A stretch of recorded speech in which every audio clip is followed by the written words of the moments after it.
Convidamos o professor doutor Moisés Tolentino Bento da Silva, que possui graduação em Educação Física pela Universidade Federal do Piauí, mestrado e doutorado em Farmacologia pela Universidade Federal do Ceará e também possui pós-doutorado por essa instituição e pós-doutorado pelo Instituto de Ciências Biomédicas Isabel Salazar, da Universidade de Porto.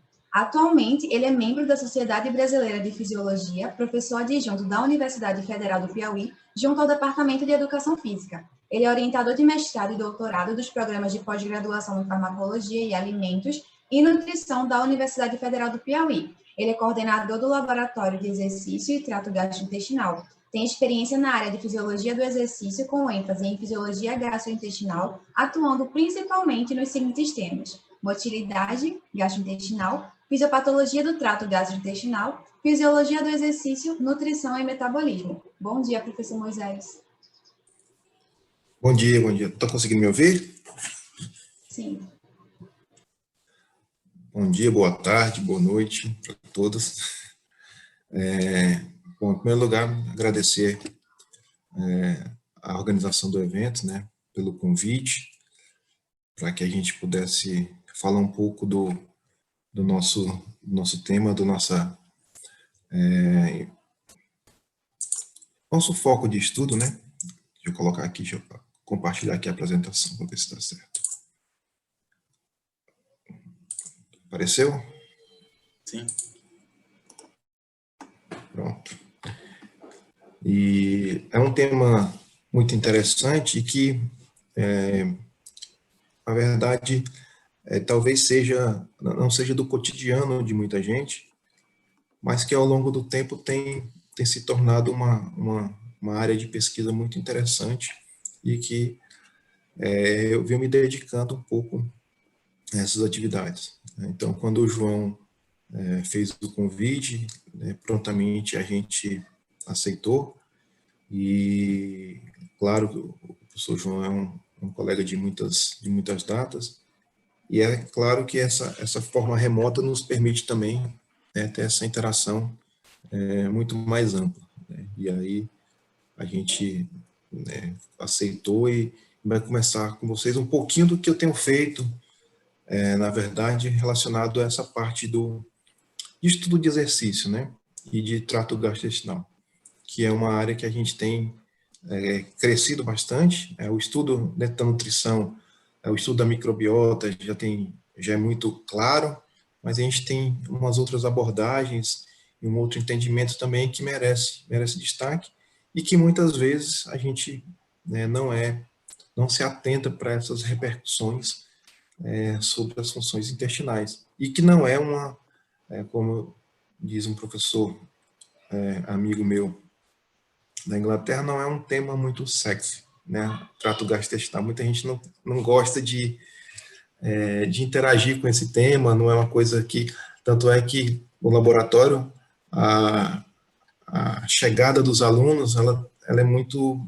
tímida, né? Porque, principalmente dentro da área da educação física, quando se fala de trato gastrointestinal, é uma temática muito pouco abordada. Pouca gente fala disso, né? Dentro da área de esporte, todo mundo quer saber de coração, de músculo, de outras coisas, e esquece um pouco o TGI, mas que ao longo do tempo a gente tem mostrando que tem repercussões e que ela é muito importante, né? E dentro da nutrição, realmente a gente tem feito algumas coisas voltadas para isso, lá no programa da nutrição e no programa da farmacologia.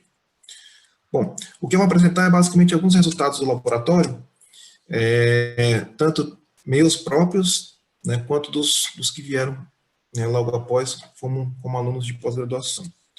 Então, acho que a primeira pergunta que a gente se faz, né, e eu sempre gosto de fazer essa pergunta, é se existe relação direta, realmente, do trato gastrointestinal com o exercício, né? Porque a gente, como eu falei, a gente, quando fala de exercício, fala de atividade física, a gente se detém a outros sistemas mais comuns, como, por exemplo, o sistema cardiovascular, né? Fala assim, qual as repercussões do exercício na pressão arterial, como foi muito bem colocado pela Daphne do ponto de vista nutricional, mas quando a gente fala de exercício, todo mundo quer saber o que acontece com a pressão, o que não acontece, né?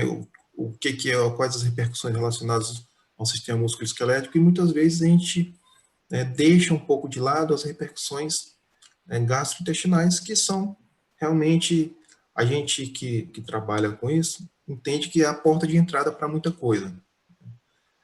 Cada um defende o seu melhor. Então, quem trabalha com digestório, defende digestório, quem trabalha com cardiovascular, defende cardiovascular, quem trabalha com rim, defende com rim, mas no final a gente tem que saber que é um sistema junto, né? A nossa fisiologia ela é integrativa, né? Não existe uma repercussão neuromuscular que não vai interferir no trato digestório, que não vai interferir na respiração, que não vai interferir no cardiovascular. E essa é a visão que eu tenho, que eu tenho tentado passar, é que existe uma integração muito grande entre os vários sistemas fisiológicos, com um olhar particular para o trato digestório, e que o exercício ele pode servir, né, de ferramenta para o tratamento de algumas doenças, como o próprio exercício também é causador de muitas repercussões intestinais. A gente não pode achar que a prática de exercício físico são apenas flores. A gente sabe que, dependendo da intensidade, do ritmo, de alguns parâmetros, o exercício também pode trazer malefícios, não é simplesmente só benefício. Então, nesse contexto, já existia na literatura uma série de trabalhos, e esse eu gosto muito, que ele traz para a gente uma caracterização muito interessante do que é o potencial do próprio exercício per si. Né? A minha apresentação ela vai ser dividida em mais ou menos 3 momentos, uma do que a literatura tem voltada para o exercício, do que a gente fez só com exercício, e uma abordagem mais voltada para doenças que estão associadas e que são tratadas com exercício. Então, nessa figura, ela mostra muito interessante que o nível de atividade física e a incidência de sintomas, ela tem uma relação muito direta. Então, por exemplo, é muito claro que quanto mais exercício você faz, ou quanto mais bem adaptado é o seu organismo, você tem menos problemas relacionados à parte final do trato digestório, né? Ou mais particularmente, você tem menos constipação, menos câncer de colo. Por outro lado, quanto mais intensa essa atividade, maior é a quantidade de sintomas gastrointestinais. Oxe, exercício é bom ou é ruim? As duas coisas. Depende de como que você faz, da sua intensidade e de como cada indivíduo tá treinado para isso. O exercício ele é bom até um certo ponto. Passou desse ponto, ele também pode tornar, né, essa atividade pode tornar um pouco mais maléfica para o nosso organismo. Então, a grande incidência desses sintomas, ela se dá uma atividade muito mais intensa, muito mais prolongada. Certo? E isso está muito claro para a gente. Deixa eu ver se esses videozinhos rodam aqui.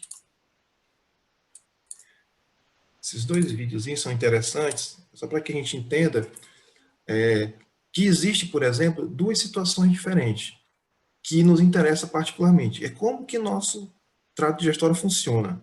Então, vocês imaginem aí, principalmente a turma da nutrição, que mexe muito com a alimentação. Aqui a gente tem um vídeo onde mostra o tempo de esvaziamento gástrico de uma alimentação sólida, e aqui a gente tem um vídeo onde mostra o tempo de esvaziamento gástrico de uma refeição líquida.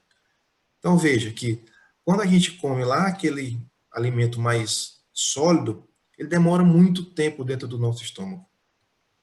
Né? Então, daqui que ele sai do estômago, passa pelo piloro, cai no intestino para ser absorvido, isso leva em torno de 4, 5 horas, dependendo da alimentação. Por outro lado, se a gente tomar uma refeição semissólida ou líquida, rapidamente nosso estômago ele é esvaziado.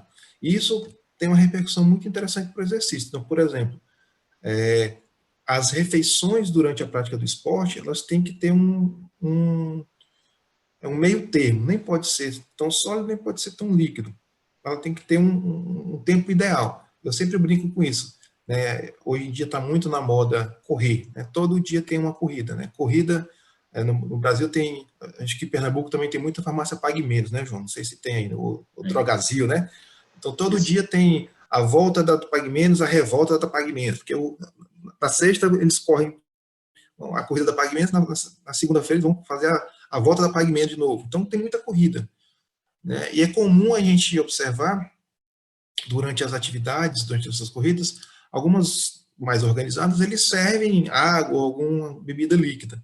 E eu brinco com os meus alunos, por que eles não dão lá um sanduíche do McDonald's? Se a gente for para o ponto de vista nutricional, o que que é melhor, né? O que que é o carboidrato? E aí, é claro que a gente tem que entender por isso, né? Se você vai se alimentar um- de uma refeição mais sólida, ela vai demorar muito tempo para ser absorvida. Então, isso vai trazer repercussões muito claras para o nosso organismo. Então, por isso que a gente, durante a prática de esporte, a gente utiliza refeições mais líquidas ou semissólidas, principalmente prévia à atividade física, principalmente para evitar esses problemas que a gente vem encontrando, que seriam esses sintomas gastrointestinais. Quais são esses sintomas? E aí, mais uma vez, eu gosto de fazer as brincadeiras, né? Eu testo muito do que acontece em mim, né? O próprio cobaia sou eu, né? E aqui a brincadeira é que eu participo de algumas atividades mais extenuantes e a gente experimenta alguns desses sintomas. Então, quais seriam esses sintomas? Vômitos, náuseas, azia, né? Aquela sensação de queimação, diarreia, cólicas abdominais, perda de apetite, sangramento nas fezes, a aceleração dos movimentos intestinais e vontade de defecar. Todo mundo que faz atividade física, em algum momento da vida, já experimentou algum desses sintomas. Invariavelmente. Pode não ter se atentado, né? Porque logo no início da atividade física, a gente se atenta para as outras coisas. Se atenta para aquela dor muscular tardia, né, que a gente sente quando entra na academia, para aquela taquicardia quando você começa a fazer atividade. Mas esses sintomas, eles aparecem.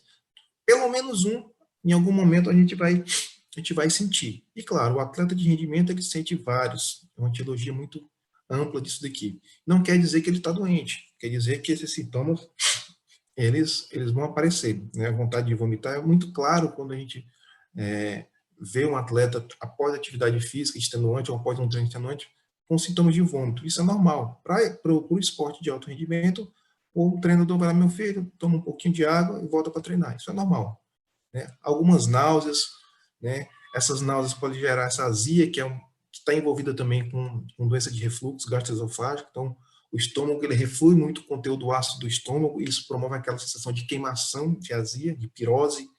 Isso também é ocasionado pela prática de exercício. Muitas cólicas, muita gente perde o apetite. Isso é muito comum, sangramento nas fezes, né? O atleta de alto rendimento, ele tem muito sangramento nas fezes, principalmente porque com a prática do exercício, você tem uma translocação do fluxo sanguíneo para a área mais solicitada e automaticamente o trato digestório fica mais isquêmico. Isso favorece a translocação de bactérias e a escamação. Então, consequentemente, você sangra mais. O nosso trato digestório, ele está constantemente sendo renovado.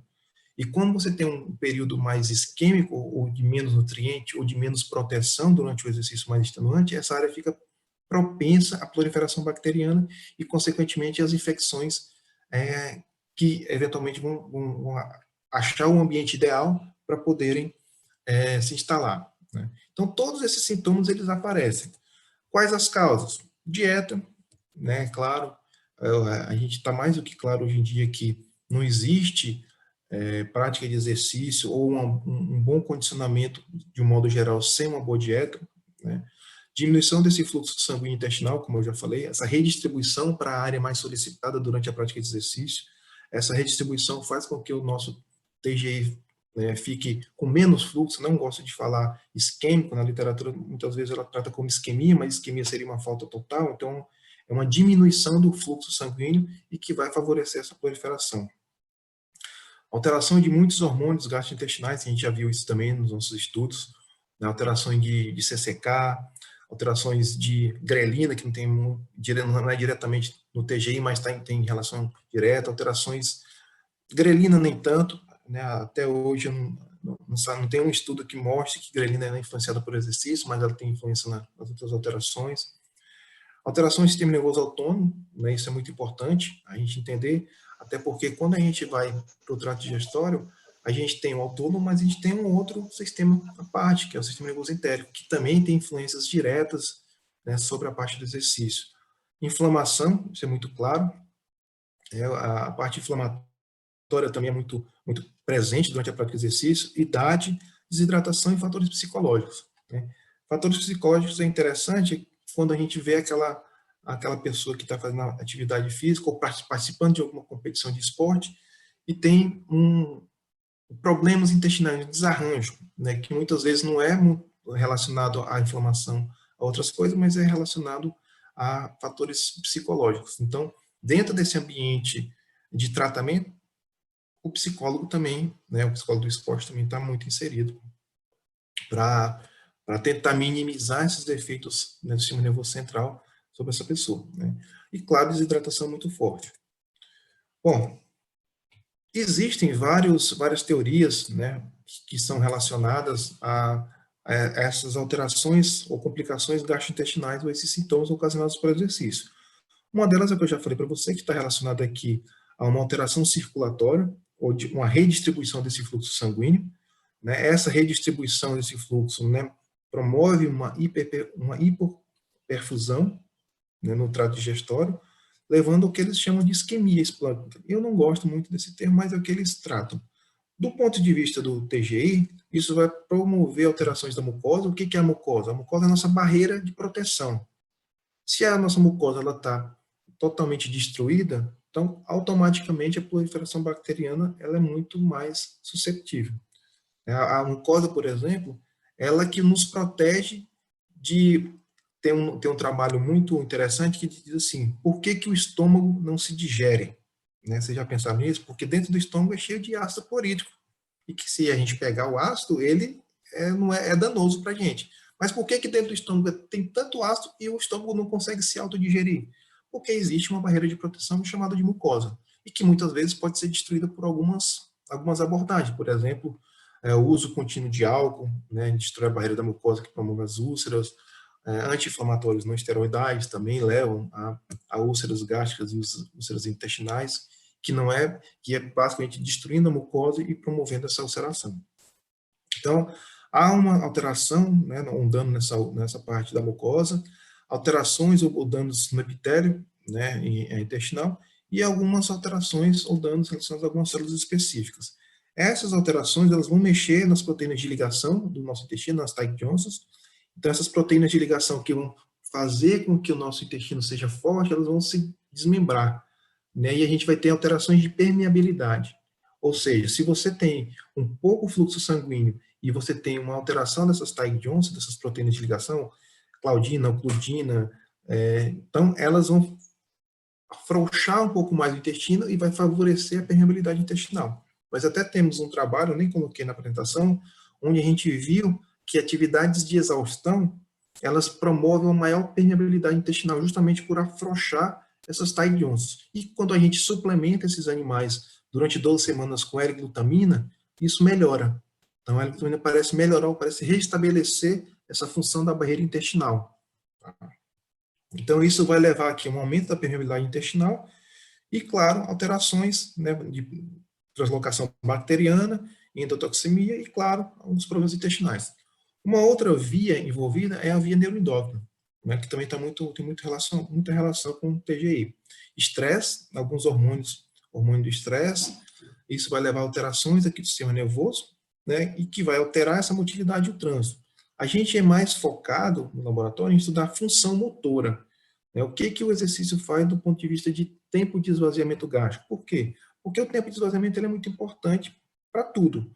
Se você tem uma alteração de tempo de esvaziamento, por exemplo, em um paciente diabético, e você quer dar um tipo de alimentação para ele, ou ele está, de outra maneira, a gente quer melhorar a função dele por uma alimentação, e se o tempo de esvaziamento está alterado, consequentemente o tempo de absorção também. Então, a nutrição por via oral, muitas vezes ela não consegue suprir as necessidades. Então, a gente tenta entender um pouco mais como que o exercício modula essa função motora, tanto do estômago quanto do intestino, e algumas maneiras de inflamação.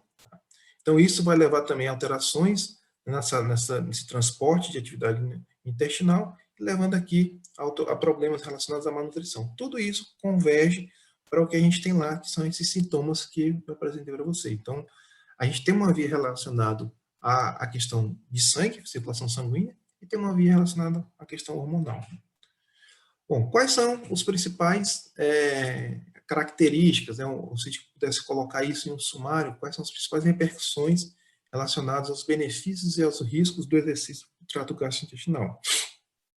Bom, Aqui a gente tem um trabalho muito interessante que mostra que para o esôfago, por exemplo, não existe benefício nenhum.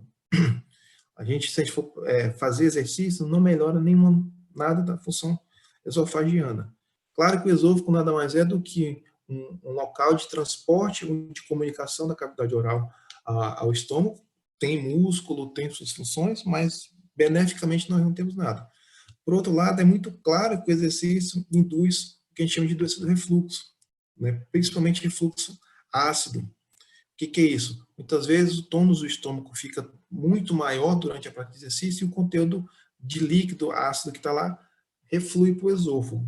Claro que o esôfago não tem uma barreira de proteção como o estômago tem, e automaticamente ele vai queimar, né? Então, essa sensação que a gente tem realmente de queimação ou de pirose durante a prática de exercício, ou de refluxo, né?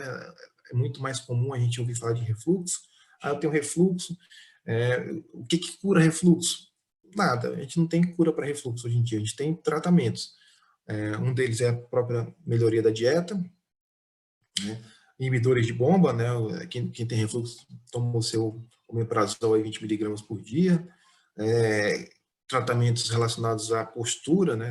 A cama de quem tem refluxo é um pouquinho mais alta para você tentar ter um efeito gravitacional do conteúdo ácido que desce para o estômago, mas não tem cura. E a gente sabe que a prática de exercício mais extenuante, ela induz ainda doença de refluxo, né? O aumento desse refluxo, né, ácido para o esôfago, e claro, o esôfago vai ficar queimado.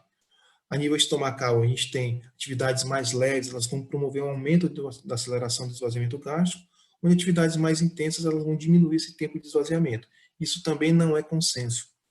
A gente tem visto que vai depender muito do limite de cada atividade, do grau de treinamento de cada atividade. Então, é bom acelerar ou é bom retardar o esvaziamento? Ambos têm seus benefícios e seus riscos, né? Então, a gente vai ver isso também.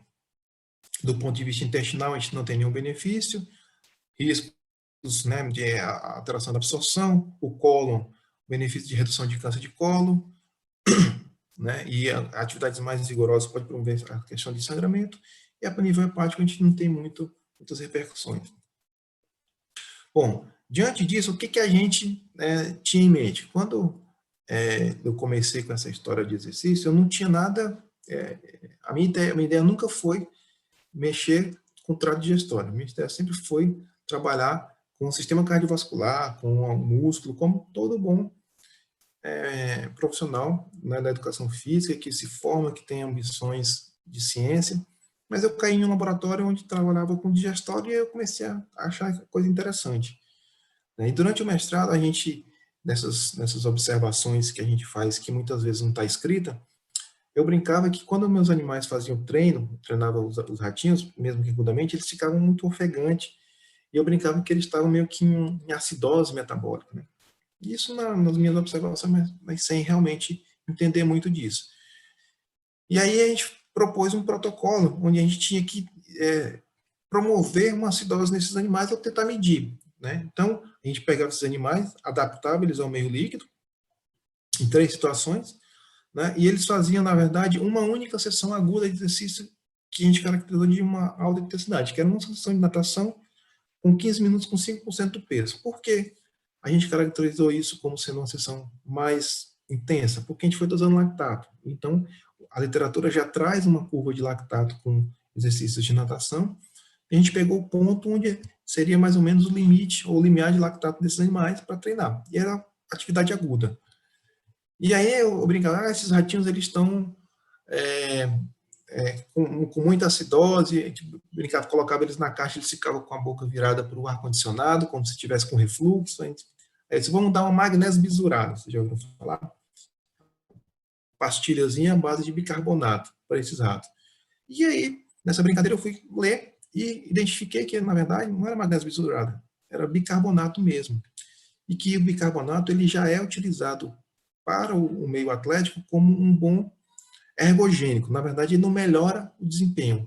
Ele desloca a curva de tamponamento para a direita e favorece a melhor performance. O que isso quer dizer? Quer dizer que se um atleta de maratona ele se cansaria no quilômetro 34, se ele tiver um bom tamponamento, um menor acúmulo de ácido no corpo, ele vai se cansar no quilômetro 39. Então, ele vai se cansar, mas vai demorar um pouco mais a se cansar. Então, a gente falou, então, será que se a gente pré-tratar esses animais com bicarbonato de sódio, os efeitos que eventualmente a gente iria encontrar no trato digestório vão desaparecer? E se tem uma relação direta? E a gente fez isso.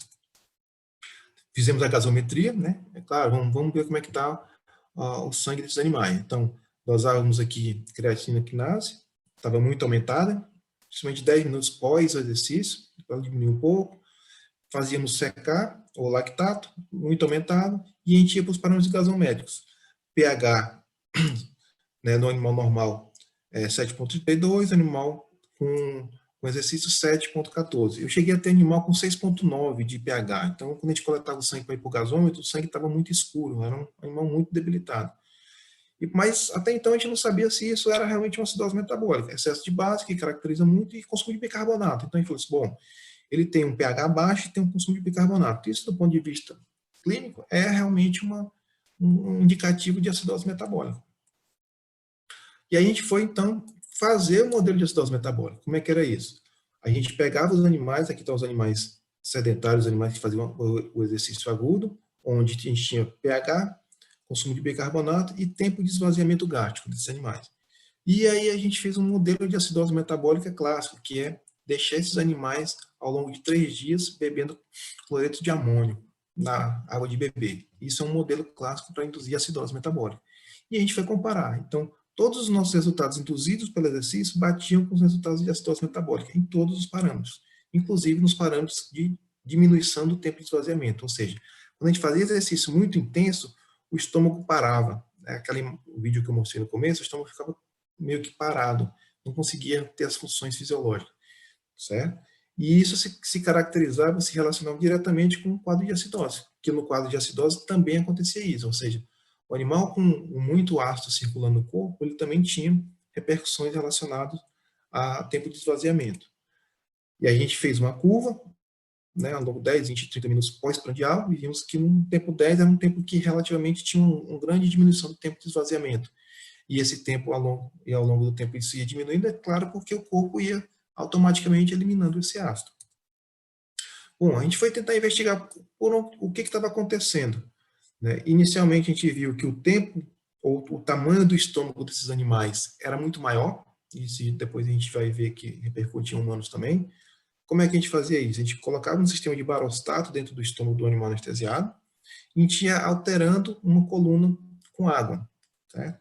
E jogando pressão para dentro do estômago. É um sistema de vasos comunicantes, basicamente. Se o estômago se contrai mais, ele faz com que a água dos vasos do reservatório aumente, e a gente registrava isso como sendo uma contração do estômago. Se a água do reservatório baixa, é sinal que o estômago do animal está ficando mais complacente, ou ficando maior. E o que a gente viu é que em todas as pressões, ou em todas as alturas relacionadas aqui, e as pressões que a gente ia colocando, sempre o estômago do animal que era treinado previamente era maior. Então, batia, né? A gente tem um tempo de esvaziamento diminuído e uma complacência gástrica maior. O que isso quer dizer? Quer dizer que o estômago está parado e está muito grande, que são parâmetros fisiológicos para a gente saber se realmente essa alteração da função motora está acontecendo. Então, a gente tinha realmente aqui um aumento de complacência e um aumento da retenção gástrica. In vitro, a gente pegou esses tecidos gástricos, e particularmente o fundo do estômago, que é onde acontece o acúmulo do alimento e onde tem essa acomodação gástrica. E o que a gente viu? Que no fundo do estômago, né, tá aqui, o tecido, né, in vitro, ele responde menos. É como se tivesse menos responsividade a uma curva crescente de Carvacol.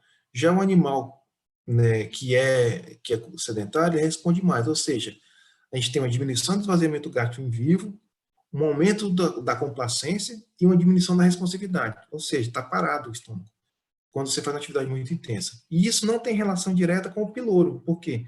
Porque uma das formas de se diminuir o tempo de esvaziamento é o piloro estar fechado. Como o piloro estava normal, ou seja, não tinha barreira mecânica do esfíncter pilórico, e sim alteração do tônus de complacência. Então a gente viu que realmente era a atividade intensa, ela fazia isso. E, claro, quando a gente pré-tratou esses animais com bicarbonato de sódio, 40 minutos antes do treino, tudo isso desapareceu. Ou seja, a gente tinha aqui, por exemplo, em relação à retenção gástrica, que é o lactato, quanto maior é a sua acidemia, maior a sua retenção. E quando a gente pré-trata esses animais com bicarbonato de sódio, tudo isso desaparece. Ou seja, se eu pré-condicionasse esses animais ou suplementasse esses animais antes da atividade intensa com bicarbonato, eu conseguiria que a acidemia fosse melhorada ou aumentaria o tamponamento, né? E o efeito iria desaparecer, como aconteceu, né? Então, essa suplementação de bicarbonato, ela melhorou, ou preveniu esse efeito que a gente tinha encontrado inicialmente. Bom, isso foi uma das coisas que eu comecei a estudar no doutoramento, né? E aí que me fez trilhar um pouco mais os caminhos, né, da parte de exercício e de trato digestório. O mestrado também foi alterações, mas não tinha muita coisa a ver com exercício, por isso que eu não coloquei.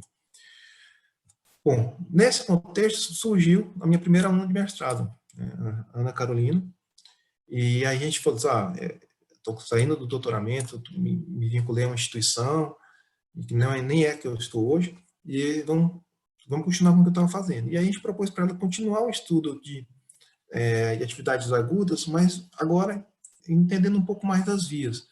E a gente imaginava que a via do NO podia estar envolvida com isso. Tá?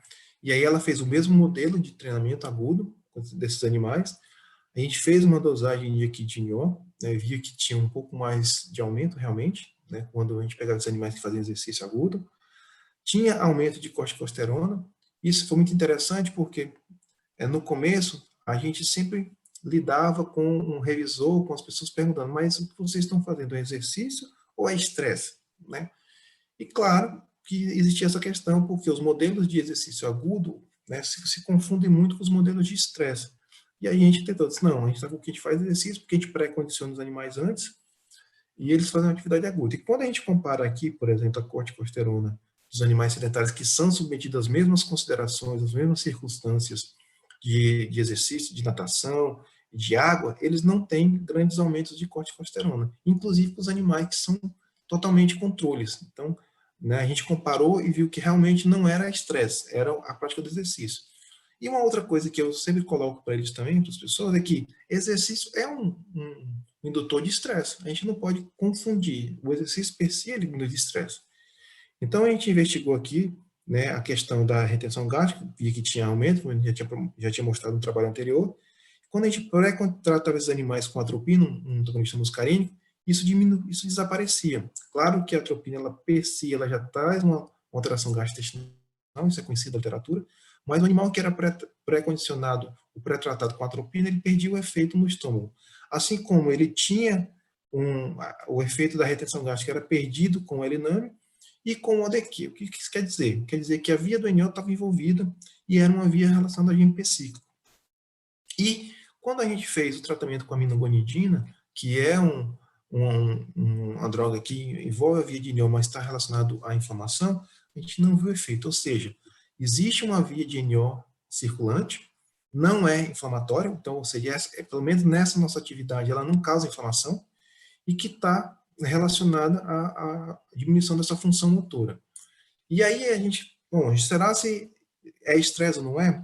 A gente pré-condicionou, pré-tratou esses animais com antagonistas de VIP, que como a gente tinha a relação direta do NO, a gente foi para a via vipédica, e quando a gente tratou os animais com VIP ou com astrezina, que é um antagonista de CRF1, os efeitos desapareceram, ou seja, tudo aquilo que era ocasionado pelo exercício, ele é desaparecido com, seja lá na primeira abordagem, com o uso de bicarbonato, que eu nem acredito que seja, né, por uma acidemia, seja por uma disfunção circulatória geral, mas que é causada, ela é iniciada pela acidemia. Então, quando você faz, o animal está em acidemia, ele desencadeia uma série de processos que vão envolver a diminuição da função motora, e que a gente tem mostrado que esses processos estão relacionados, né, com a via do NO e com a via do CRF.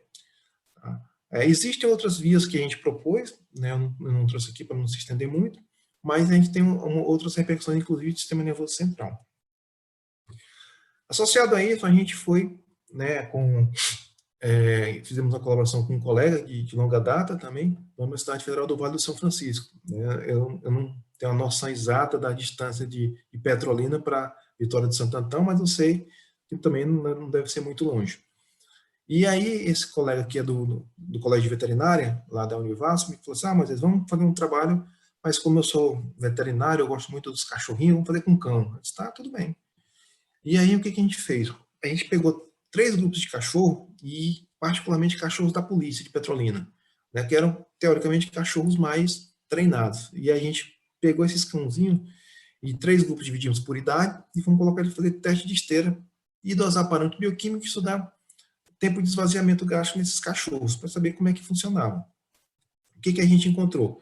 Do ponto de vista bioquímico, não houve diferença desses animais, até porque a gente imagina que a intensidade da atividade para eles, né, não foi suficiente para causar alterações muito relacionadas à questão aqui bioquímica. No máximo, um aumento de secar, que era previsível, né, que era o dano muscular, e particularmente no grupo 1, que era um grupo mais velho, quando a gente dividiu por idade. Tá? Mas a gente não viu muita coisa. Por outro lado, quando a gente foi para estudar a motilidade antral, né, todos eles tiveram uma alteração, né, um percentual de atividade antral aqui maior do que os animais, ou do que os cachorros, ou do que a situação controle. Na verdade, não existia cachorro controle, eles eram avaliados de 2 maneiras. Isso feito por ultrassom. Então, o que a gente fazia lá? Anestesiava o cãozinho e fazia ultrassom nele, e ia acompanhando o tempo de esvaziamento antral. E, além disso, a gente quantificava essa atividade por termografia. A gente via realmente se a intensidade estava sendo adequada ou não para esses cães, através de uma câmera termográfica, para saber o que estava acontecendo. Esse trabalho foi muito interessante, porque a gente mostrou que tem algumas repercussões, né, que dependendo da idade e do grau de treinamento, isso também pode acarretar, né, para outras espécies, e particularmente nesse caso, a gente tinha interesse que fosse os cães da polícia, porque existem muitos trabalhos em Pernambuco, não sei se em Vitória tem, mas que eles usam a questão da polícia, né? Eu já vi um trabalho em Petrolina de um professor que ele estuda termorregulação, né, com financiamento da Gatorade, com os policiais que vão para dentro da caatinga. Então ele coloca lá os algodões nas pessoas, coletando suor para ver transporte de eletrólito, perda de eletrólito, para a Gatorade fazer, né, um repositor eletrólito específico para a polícia de Pernambuco. Como ele é assessor da Gatorade, então eles estão fazendo lá, porque dentro da mata eles perdem muitos eletrólitos, porque passam muito tempo dentro da caatinga, no calor, e aquela roupa muito pesada, então desidratam muito mais. Então, eles têm feito alguns trabalhos nesse sentido. Bom, aí veio trabalhar comigo uma menina da nutrição, né, aí como já foi falado, eu oriento por 2 programas lá. O programa de farmacologia e um programa no departamento de nutrição em alimentos e nutrição, que tem mestrado e doutoramento. E ela veio trabalhar comigo e a gente propôs para ela o seguinte, vamos estudar os efeitos dos glicocorticoides. Tá? Era uma coisa que a gente já tinha de um outro colega que mexia com metabolismo, e falou assim, se a gente usar cronicamente os glicocorticoides, tem várias repercussões. Né? E existe um modelinho que mimetiza um quadro do diabetes, que é usando dexametasona durante 5 dias, e tem modelos mais longos. Tá? Então, a gente tentou ver quais as repercussões do uso crônico, né, de dexametasona, e como que o exercício poderia modular, né, essas repercussões. Então, a gente pré-condicionava esses animais 4 dias e botava eles para treinar ao longo de 5 dias. E os grupos eram um grupo controle, um grupo que tomava dexametasona 1 mg por quilo por dia, um grupo que fazia exercício e um grupo que fazia exercício que tomava dexametasona. No final, a gente avaliava esvaziamento gástrico, parâmetros murinoméricos, né, parte de consumo alimentar, alterações de glicose e alguma citocina. Então, o que a gente viu? Inicialmente, todos os animais que tomavam dexametasona, eles tinham uma perda de peso muito grande, né? E isso não é revertido com exercício físico. Eles perdiam peso e comiam menos, né? E, claro, tinham um aumento da glicose muito acentuado. E quando a gente fazia o treinamento físico, os parâmetros de comportamento alimentar não se alteravam, mas melhorava o quadro glicêmico e melhorava o tempo de esvaziamento gástrico, que a gente propôs que fosse, na verdade, um quadro relacionado a uma hiperglicemia, que estaria relacionado a um aumento de esvaziamento gástrico um aumento da retenção gástrica muito acentuado, ou seja, quanto maior a glicemia, maior essa retenção gástrica, que já é descrito na literatura por outros modelos. Tá? Esse trabalho está publicado, e a gente viu que, por exemplo, quanto maior o grau de glicemia, maior era a retenção gástrica desses animais. Além disso, a gente comparou outros parâmetros desses animais. Por exemplo, a gente fazia bioimpedância neles, né? E a gente viu que, interessantemente, apesar da perda de peso, os componentes corporais não se alteravam muito. A gente tinha aqui massa livre de gordura, né, no caso de massa gorda, até um quadro de melhora, umas alterações do ponto de vista de gordura corporal, de diminuição de gordura corporal. Assim, mas o animal perde peso, ainda assim ele está tendo algumas alterações de melhora no quadro de massa magra, diminuição de massa gorda. Pois é, o que a gente enxergou é que, no geral, o corpo se adaptava, né? Quando a gente vai para os parâmetros de consumo alimentar, não vou me ater muito, mas de parâmetros energéticos, vias energéticas, a gente vê que não há grandes alterações entre os grupos, né? A gente tem, sim, uma atrofia muito grande de adrenal, isso é ocasionado pelo uso crônico do glicocorticoide, né? E que mexe no comportamento alimentar, mas do ponto de vista de composição corporal, quando a gente fazia, a gente não viu tantas alterações. Bom, mas dentro dessas fisiopatologias eu tinha uma inquietação de longa data, né? Qual era? Era saber se os quadros hipertensivos trariam problemas para o nosso corpo. Porque, como eu falei, inicialmente a gente sempre teve aquela repercussão de que exercício mexe com o coração. E aí, o que foi que aconteceu? Eu tinha essa preocupação, essa pergunta na cabeça e fui procurar, e existia um único trabalho na literatura que falava que injeções de angiotensina, elas trariam aqui um tempo de diminuição do esvaziamento gástrico, ou seja, alterava esse esvaziamento gástrico se injetasse angiotensina, mas era um trabalho muito antigo, de 83, e que não tinha feito nada mais sobre isso. E aí, nessa nossa busca, a gente encontrou, já em 2012, uma revisão muito legal que mostrava claramente as repercussões do sistema renina-angiotensina-aldosterona, né, relacionado ao quadro hipertensivo, e que esse sistema, interessantemente, ele está muito presente no trato digestório. Ou seja, existem receptores de sistema renina-angiotensina-aldosterona no intestino, existe no colo, existe no esôfago e existe no estômago. Ou seja, não está restrito ao sistema cardiovascular como a gente pensava. Então, esse sistema está em múltiplas funções. E, para minha sorte, ele existe lá no meu foco de estudo, que é o trato digestório. Então, eu falei assim, opa, existe sistema renina-angiotensina aqui. Lá em 83, eles falaram que existia, se eu injetasse angiotensina 2 no animal, eu diminuía o esvaziamento gástrico. Só que eles não sabiam que existiam esses receptores. Como que eu posso fazer para juntar essas duas perguntas numa pergunta só? E aí, a gente bolou um projeto que era induzir hipertensão pelo modelo de 2 rins Euclid. Por quê? Porque esse modelo de 2 rins Euclid é o que mais se aproxima de um aumento de circulação de angiotensina 2. Então, a gente falou assim, vamos fazer o seguinte, vamos induzir a hipertensão 2 rins Euclid, promover uma circulação aumentada de angiotensina 2 e medir o esvaziamento gástrico, e ver o que acontece. Tá? A gente propôs, além disso, inibir toda a cascata. Então, vamos ver o que acontece, e a partir disso daí a gente vai tentar inibir a renina com a lisquireno, inibir inibidores da ECA, a enzima conversora de angiotensina, a ECA, pulcaptopril, e inibir até com losartano e ver o que acontece. Então, a gente tinha 7 dias, a gente induzia a hipertensão, fazia a medida dessa pressão na cauda dos animais, fazia os tratamentos, a lisquireno, captopril, losartana, durante 4 semanas, e no final fazia a monitoração e tempo de esvaziamento. Isso a gente fazia em um subgrupo, no outro subgrupo a gente fazia a mesma coisa, só que fazia exercício, e associado ao exercício os tratamentos, e em um terceiro grupo a gente fez a aplicação imediata de angiotensina 2, para saber se realmente funcionava. Tá? Então aqui a gente tem, só ilustrando, uns traçados relacionados à hipertensão, e esse projeto foi tocado pelo Brian, que foi um aluno de mestrado da farmacologia. Então eu coloquei para ele sabidamente tocou o projeto, né, de uma forma muito, muito bonita. Então aqui a gente tem a pleximografia de cauda, onde a gente mostra aumento de pressão, né, dos animais hipertensos 2 rins e o animal normal. Então, bom, os animais estão hipertensos e agora a gente vai começar a treinar e tratar. Então, o que a gente viu? Do ponto de vista cardiovascular, já era conhecido, né? Então, a gente viu que ocorreu um aumento da pressão arterial, né, média, um aumento da frequência cardíaca nos animais que eram dois rins no clipe. Quando a gente pré-tratava os animais com alisquireno, antagonista de renina, captopril ou losartana, isso diminuía. Da mesma forma que os animais que só faziam exercício também diminuía a pressão arterial.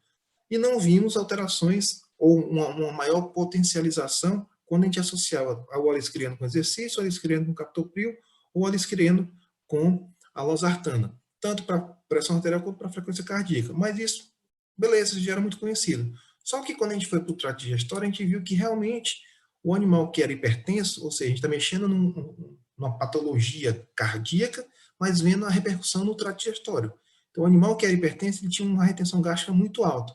E quando a gente fazia o tratamento com todos esses antagonistas, seja antagonistas de renina, inibidores da ECA ou de losartana ou AT1, a gente também via essa melhora, tanto do animal que fazia exercício, quanto do animal que fazia os tratamentos. E essa associação, mostrando que a prática do exercício, por via de uma melhora do sistema cardiovascular, tem repercussão no trato digestório. Ou seja, quem é hipertenso, na prática, ninguém quer saber se esse hipertenso tem um estômago parado ou não. Quer saber de melhorar o quadro hipertensivo dele. No nosso caso, a gente quer saber se esse quadro digestório também melhora. Por quê? Porque se ele está tomando, por exemplo, um medicamento por via oral e o estômago não está funcionando, o tempo de absorção e o tempo de melhora por esse medicamento também vai ser alterado. Então, isso tem uma repercussão direta. E aí a gente fez a contraprova, injetando angiotensina 2 e vendo que realmente a angiotensina 2 aumentava a retenção gástrica, e quando a gente tratava esses animais com a losartana, isso desaparecia. Tá? Então, isso ficou muito claro, dizendo para a gente que, do ponto de vista autonômico, o quanto maior a atividade do LF nesses animais, principalmente nos animais do risoclipe, maior a retenção gástrica. Ou seja, se a gente tem um LF mais aumentado, a gente tem uma alteração da atividade simpática maior. E a gente associa isso a alterações de catecolaminas. Então, se a gente, por exemplo, tiver uma grande quantidade de catecolamina circulante, isso traz para a gente uma diminuição do esvaziamento gástrico. Ou seja, então a gente estava mexendo no sistema cardíaco, sistema renina-angiotensina, que a gente sabe que no final da cascata gera uma hiperatividade simpática, que a gente mostrou aqui. Essa hiperatividade simpática gera uma alteração de liberação de catecolaminas que pode estar levando a uma diminuição de esvaziamento. Quando a gente melhora os quadros hipertensivos em todas as cascatas, esse quadro desaparece. E a gente melhora tanto a função cardíaca, né, do componente LF, como da função gastrointestinal. E isso não tem relação direta com pressão, tem relação com o componente autonômico. Esse trabalho foi muito interessante, foi a dissertação do Brian, também está publicado, e a gente viu que realmente o exercício físico ele tem uma repercussão direta no sistema renina-angiotensina e vai melhorar essa função essas repercussões gastrointestinais relacionadas ao aumento da retenção gástrica. Toda vez que a gente faz exercício ou pré-trata esses animais com antagonistas do sistema renina-angiotensina, a gente melhora essa função gastrointestinal também desses animais. Do ponto de vista nutricional, a gente veio trabalhar comigo, essa moça chamada Raíssa, para o mestrado, e ela trouxe uma informação para a gente. Os alunos, eles fazem os estágios deles, um deles é um estágio clínico no hospital universitário. E no hospital, eles dizem que é oferecido para os pacientes com doença de Crohn e retocolite ulcerativa, que é o nosso interesse, uma refeição parenteral de glutamina. Só que ninguém sabe se funciona ou se não funciona. É simplesmente dado. Eu já conversei com os gastroenterologistas do hospital e dizem que eles dão, porque está na rotina, mas ninguém... Uns melhoram, outros não melhoram. Enfim, está lá para dar a nutrição. Vamos estudar, então, quais as repercussões dessa glutamina numa doença inflamatória intestinal, no caso da colite ulcerativa. E aí, o que a gente fazia? A gente pegava esses animais, treinava eles em 3 grupos, um grupo que treinava exercício anaeróbico, que é o exercício de salto, então eles treinavam 4 séries de 10 saltos, com intervalo de 30 segundos, com sobrecargas crescentes, tá? Ou eles faziam natação voluntária. Isso ao longo de 8 semanas. Um outro grupo era suplementado com glutamina.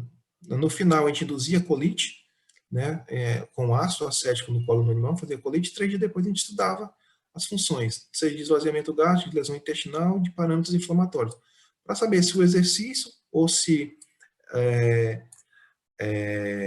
a suplementação com a glutamina tinha efeito. E, claro, se a associação, aqui nem trouxe a associação, mas tem isso também. Então, o que a gente observou? Que tanto o exercício de característica aeróbica como anaeróbica, como a glutamina, eles têm uma melhora grande nos padrões ou nos marcadores de estresse oxidativo, né? Onde você tem uma grande quantidade de MDA e de MPO aqui, que são marcadores de estresse, e quando você pré-condiciona esses animais com treinamento físico, isso desaparece. Da mesma forma que, do ponto de vista inflamatório, IL-6, IL-1 beta e IL-6 TNF-alfa é muito aumentado na inflamação. E quando esses animais são pré-condicionados, essa inflamação ela é diminuída ou atenuada, na verdade, né? Mostrando que tanto o exercício aeróbico quanto o anaeróbico, eles têm uma repercussão clara sobre a reorganização desse grau de doença inflamatória intestinal, que é observado aqui, né? Não está tão boa essa imagem, tentei melhorar ao máximo, mas que mostra para a gente aqui o grau de alteração de um animal normal, de um animal que tem a doença inflamatória, a colite, e dos parâmetros de tratamento. Claro que não é uma regressão total, principalmente do ponto de vista morfológico, né? Porque é uma agressão muito grande à inflamação intestinal, mas isso também repercute bem. Uma outra repercussão, né, já estou quase encerrando, está relacionada com alterações autonômicas, né? E a gente tem uma linha de pesquisa que é estudar quimioterápico no laboratório, mas não particularmente o quimioterápico, é estudar as repercussões ou os efeitos colaterais dos quimioterápicos, principalmente relacionado à cisplatina. Então, o que já é descrito? Que quem faz uso de cisplatina, o paciente em tratamento com câncer que faz uso de cisplatina, ele tem uma desmotilidade gastrointestinal, né? Via de regra, ele tem uma constipação, uma alteração da função motora e tem uma desautonomia. A cisplatina de uso crônico, um dos efeitos colaterais dela é a desautonomia. Então a gente chegou e falou assim, bom, vamos tentar melhorar essa desautonomia de alguma forma. Uma das maneiras que a gente tem é melhorar o sistema colinérgico. Tá? Já existe na literatura uma droga chamada acotiamida, que ela é um anticolinesterase utilizado, na verdade, para estudos ou para pacientes com dispepsia funcional, pacientes que têm problemas gastrointestinais. E a gente falou assim, bom, vamos abordar fazer uma abordagem anticolinesterásica, mas não no paciente com dispepsia, mas sim voltado para os efeitos colaterais do paciente que eventualmente estaria sendo tratado com cisplatina, no caso, modelo animal. E associado a isso, a gente pré-tratou esses animais com piridoxigmina, que tem a mesma função da acotiamida, um antagonista da acetilcolinesterase, para evitar que a gente tivesse muita acetilcolinesterase na fenda e fosse degradando a acetilcolina. Então, o que a gente queria era estimular, né, a produção de acetilcolina, ou mais rotineiramente o que a gente tem visto, estimular uma via colinérgica anti-inflamatória, ou seja, a gente estaria tirando da jogada a acetilcolinesterase e favorecendo a ligação da acetilcolina para melhorar as funções. E associado a isso, ao exercício físico também, né? Então, a gente pré-tratava esses animais com cisplatina e com brometo de piridoxigmina, né, ao longo do tempo. Tivemos o cuidado de fazer um esquema terapêutico parecido com o dos humanos, então os animais eles tomavam uma injeção de cisplatina por semana ao longo de 5 semanas, que isso é o que é feito na clínica, então a gente tem uma abordagem parecida com o que é feito na clínica, e associado a isso, a gente tinha um grupo que tomava piridoxigmina todos os dias, e um grupo que fazia exercício todos os dias. No final, a gente avaliava os parâmetros autonômicos e os parâmetros gastrointestinais desses animais, para saber se a melhoria da função da acetilcolina teria uma repercussão também nos parâmetros autonômicos e gastrointestinais desses animais. Então, o que a gente observou? Do ponto de vista hemodinâmico, esses animais eles desenvolviam hipertensão, ou, na verdade, um aumento de pressão arterial e uma diminuição da frequência cardíaca. Muito interessante. E que quando a gente pré-tratava eles com exercício ou com piridoxigmina, isso desapareceria. Ou seja, uma melhoria ou uma inibição da acetilcolinesterase ou uma melhoria da atividade autonômica parasimpática pelo exercício, que já é conhecida, que é a nossa proposta, a gente está sempre tentando trazer o exercício como forma terapêutica. Então, a melhoria autonômica do ponto de vista parasimpático também melhoraria esse quadro do ponto de vista hemodinâmico. E isso se repercute na função gástrica. Então, um animal que tomava cisplatina, ele tinha uma retenção gástrica muito grande. Já quando ele era suplementado com exercício, ele fazia exercício, ou ele tomava piridoxigmina, ele já não tinha esse aumento de retenção gástrica muito grande. Além disso, a gente tinha aqui uma alteração do tônus simpático e parasimpático, ou seja, o tônus vagal era diminuído no animal que tomava cisplatina e o tônus simpático ele era aumentado. Ou seja, se tem um tônus simpático mais aumentado, é claro que você vai ter alterações do ponto de vista de catecolaminas. Quando a gente pré-condicionava esses animais, pré-tratava com exercício com peridostigmina, a gente conseguia reverter esses efeitos. Ou seja, a gente melhorava esse quadro de disfunção autonômica. A gente não gosta nem de chamar de desautonomia, uma disfunção autonômica para isso. E isso também se repercute aqui do ponto de vista in vitro. Quando a gente tirava o fundo do estômago ele relaxava muito mais, e quando a gente pré-tratava eles aqui com exercício com peridostigmina, o efeito, né, de relaxamento aqui e de repercussões da ST50 aqui era alterado e diminuído. Né? Esse trabalho da Mariana a gente mandou essa semana para a última revisão, na verdade, voltou, né, a publicação deve estar saindo agora até o final do ano, e foi muito bem aceito, porque traz para a gente uma abordagem muito interessante para a clínica. O que é isso? A gente pode, né, na verdade, propor que o paciente que está sendo submetido a um tratamento quimioterápico, ele faça exercício, não para melhorar o câncer, mas para minimizar os efeitos colaterais que a quimioterapia pode trazer. A gente fez agora umas abordagens com humanos, né, onde a Juliana fez, a gente pegava algumas abordagens, alguns voluntários, e fazia com que eles executassem uma atividade de intensidade mais moderada, 75% da frequência cardíaca, uma atividade de esteira, e a gente ia avaliar a acomodação gástrica, ou seja, a gente dava para eles alimentos, né, um protocolo de drink test para estudar quanto de saciedade, quanto de tônus do estômago isso acontecia. Né? Um aquecimento, uma atividade de 30 minutos e um repouso. Logo em seguida, a gente daria para eles essa refeição. O que a gente observou? Alterações hemodinâmicas, claro, né? A gente esperava a nossa monitoração, mas a gente viu que logo após o exercício, o consumo alimentar era muito maior, tanto em homens quanto em mulheres. Tempo total, né, aumentava, eles comiam muito mais e ingeriam muito mais calorias. Isso quer dizer o quê? Quer dizer que vai de encontro com o que a gente falou lá no começo animal. Ou seja, logo após o exercício, a tendência é que nosso estômago esteja muito mais complacente. Por isso que quando a gente sai da atividade física, muita gente quer comer muito. A gente não precisa comer muito, a gente precisa comer adequadamente e devagar para dar tempo do nosso organismo fazer a digestão e liberar os hormônios de saciedade. E a gente mostrou isso, mostrou que o estômago fica muito mais complacente, ele acomoda muito mais alimento. Isso feito tanto para atividades mais moderadas de exercício físico de esteira, quanto o que a Tamires fez, também foi uma outra aluna da nutrição, com treinamento de força. O que a gente fazia? A gente pedia para os voluntários fazerem agachamentos, né, um supino e uma espécie de remada, até a falha muscular. Então, eles faziam 4 séries de falha muscular, exercício até a falha. Eles chegavam no laboratório um dia, a gente fazia todos os parâmetros, no dia 7, a gente fazia o teste de carga máxima para estipular 75% da carga máxima do teste para ele, e no dia 14 ele fazia a aplicação do teste até a fadiga. No final, ele fazia o drink test e a gente avaliava. Então, a gente viu que ao longo do tempo das 4 séries, ele ia diminuindo a quantidade de séries, porque ele ia ficando mais fadigado, e isso também se repercutiu em um aumento do tamanho do estômago.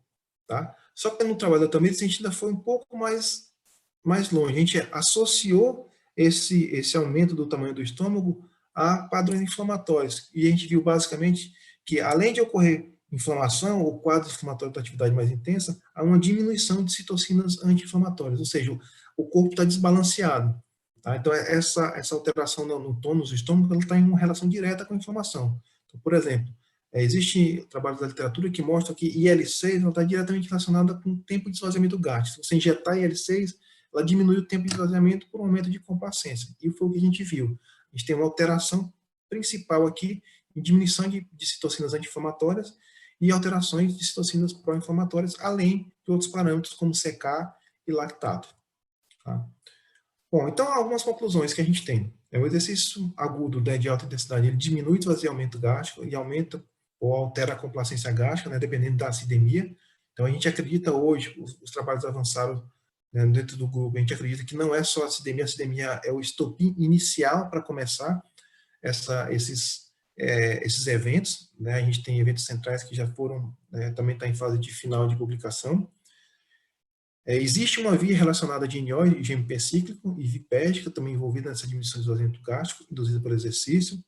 A hipertensão arterial, basicamente, essas dois linhas do clipe, ela diminui esse esvaziamento gástrico e ela é prevenida pelo uso crônico de drogas ou do sistema renina-angiotensina aldosterona, basicamente a lisquireno, captopril e losartana, e por exercício físico, né, ou ambos. Os exercícios de característica aeróbica e anaeróbica, bem como a suplementação de L-glutamina, melhoram a inflamação intestinal em casos de colite ulcerativa.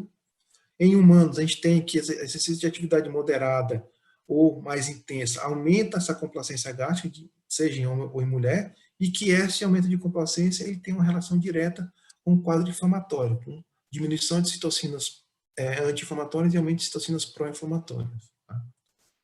Bom, agradecer aqui a Universidade Federal do Piauí, onde eu sou vinculado hoje, ao programa de pós-graduação em farmacologia, né, no qual sou professor permanente, ao programa de alimentos e nutrição também, qual faço parte, a CAPES, o CNPq, as empresas que nos ajudam, né, a Acelera Pharma, que doa a peridostigmina, né, o serviço de oncologia do hospital que doa para a gente a cisplatina.